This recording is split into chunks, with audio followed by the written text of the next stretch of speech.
The tour of the hatchery moves outside in Chapter 3 of Brave New World. We're introduced to the sexual topsy-turviness of the world state as the tour group watches children involved in erotic play.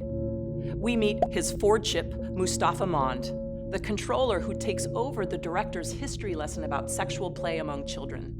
This becomes a lengthy lecture, and we realize that Mond knows quite a bit about the pre-Fordian past. Mond explains that after the 9 Years' War, the world states leaders recognized stability as the primal and ultimate need. They offered consumer-driven happiness and an end to worry and the abolition of old age. In the background of Mond's history lesson, we listen in on conversations between Lenina and Fanny Crown, and we're introduced to Bernard Marx.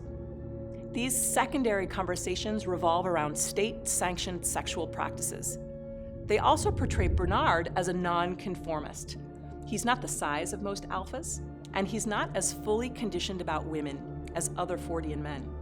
We learn about feelies, movies with a sensory explosion of smell and 4D touch experiences. Intermingled with these conversations are hypnopedic cliches that promote consumerism, such as, ending is better than mending, and I love new clothes, I love new clothes, I love new clothes. Huxley's world building continues with an account of the historical events that lead to the world state as an alternative to war, pain, and chaos. The topics of scientific cure-alls, utopian existence, and the exchange of freedom for stability and pleasure, these are all clarified here. Add to this the language of reservations to designate spaces outside of the civilized world state, and there's room to think about how the novel nods to 20th century forms of political power. Mond delivers a history lecture that belies his quote from Ford, that history is bunk. His graphic account of the 9 Years' War justifies the modern Fordian world of sexual and consumer pleasure. The students are duly disgusted by descriptions of how viviparous life of romance and parenthood lead to pain and squalor.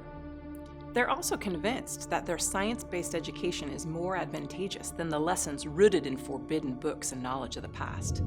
Violent passion surrogates, feelies, and soma all replicate or mask human experience. The alternating dialogues raise the question of satisfaction in the world state.